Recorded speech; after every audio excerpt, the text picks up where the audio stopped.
Good morning everybody and welcome to October. Today I'm going to try to make my video a little bit smaller. I'm going to try to go for 10 minutes instead of 15 because I'm thinking that if it's more succinct, better chance that you'll watch the whole thing. So first part will be about where we are, second part about where we're going. So where we are, last week you were working on monologues. And I was honestly going to try to give you some feedback on those. It just didn't get done. I was busy over the weekend with family engagements, and it just didn't happen. So instead, what I'm going to do is I'm going to push that deadline for the final drafts of monologues back. I do plan to have a quick look at them, and if there are any that are like way off, I'll flag those. But from what I could see, like just looking through like the discussions, it seems like everything is going well. And it seems like people understand what monologues should look like. One thing that I will tell you though is make sure that when you're doing the final draft of your monologue, it maybe shouldn't be just one big block of writing. I mean, if it was stream of consciousness style, which is coming up next week, then it would be. But just for the sake of I guess, formatting your work or making it easier to digest for the reader, readers have a hard time with massive blocks of writing. So if at any point of your monologue you shift in your thought process, then there should be a shift to a new paragraph. But that's not going to be a huge deal. That was one thing I noticed was a lot of the monologues were just big blocks of writing. So those we do on Wednesday instead of today. And the other thing that, as far as where we are, we're at a place where I'm almost ready to share the marks with everybody. So what's going to happen is you're going to get a link to your mark book, and you're going to be able to click on that link and see what your marks are for the different assignments. Now, at that point, I think it'll become a lot more clear to you how you're being graded in this course. And I've tried to explain that I keep every grade separate. So every expectation for every assignment is graded, and those grades are all kept separately. So right now, it's not like you've got a handful of marks for the handful of assignments that you've done. So we've had about maybe 12 about 12 things that you've done all together. You've got like dozens of marks in your mark book. You don't know it yet, but you'll see that, and that'll be more clear. So I'm not going to talk very much about it right now, but what I will talk about is for those of you who are really keen on earning a level 4.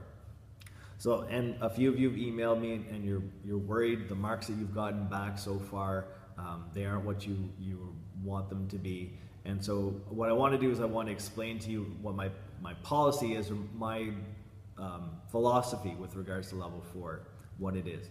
I'm not the kind of teacher who's going to withhold a level 4. I don't make it impossible to earn a level 4, but I definitely don't give level 4 away. In order to earn a level 4, you have to clearly show that you've gone above and beyond what the expectations were, and that your work is impressive.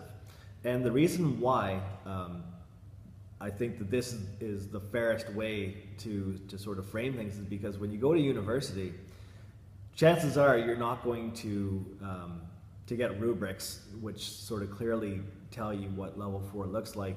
You're going to have to sort of anticipate what level 4 is, what an A is, and then deliver on it. In a class where you've got hundreds of students in the class, you need to distinguish yourself in some way from them. If you do what the assignment asks you to do, you'll always get a B on it. You'll never get an A, because in order to get an A, you have to stand out from the crowd. At least in the arts side of things anyways. In things that require writing. I mean, if it's a math assignment and the teacher says what I want you to do is answer all these math questions correctly, and you do that, you'll get an A too. But with regards to writing, your writing has to stand out from the crowd. So what I've been doing is I've been clearly stating the success criteria for level 3, and then in order to get a level 4, you go above and beyond. So as an example, I'll get into now like where we're going.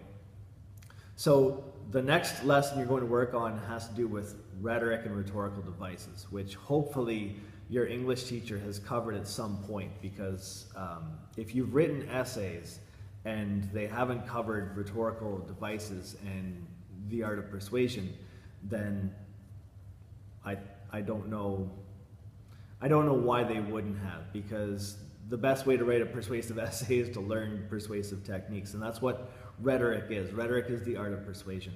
So you're going to be doing an analysis, and I've identified 14 different rhetorical devices, and you're going to be looking for those in an editorial or opinion piece from a newspaper. So you're going to have to use, and the reason why I want to use a newspaper is because newspapers are published, so they're professional writers, and professional writers should be using rhetoric really well.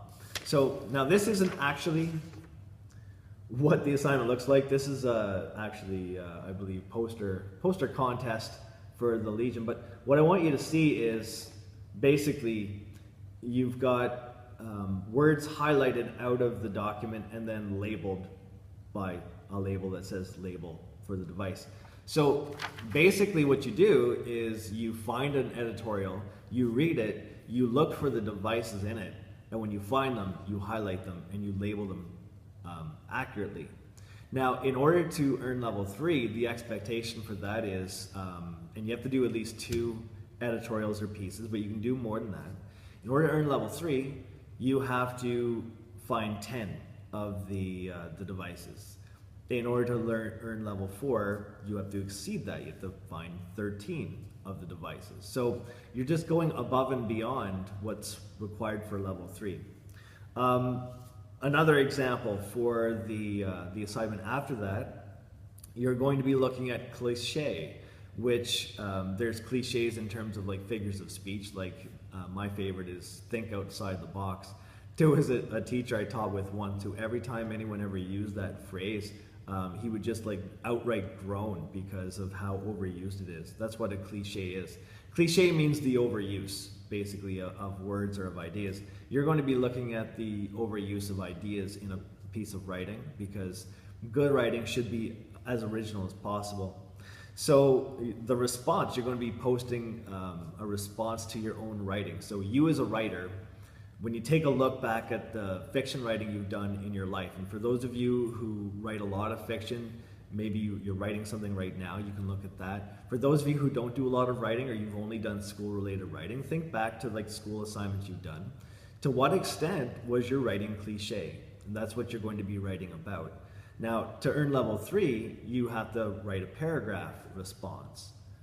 How do you suppose you're going to exceed that expectation for level 4? In order to get level 3, you're going to be referring, there's an article you have to read. You have to refer to that 3 times using proper citation style, and also embedding those quotations seamlessly into your work so that your writing flows. You have to do that 3 times. What do you think you need to do in order to earn level 4?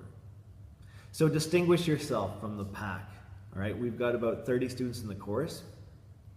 Make sure that your writing stands out if you want it to be level 4.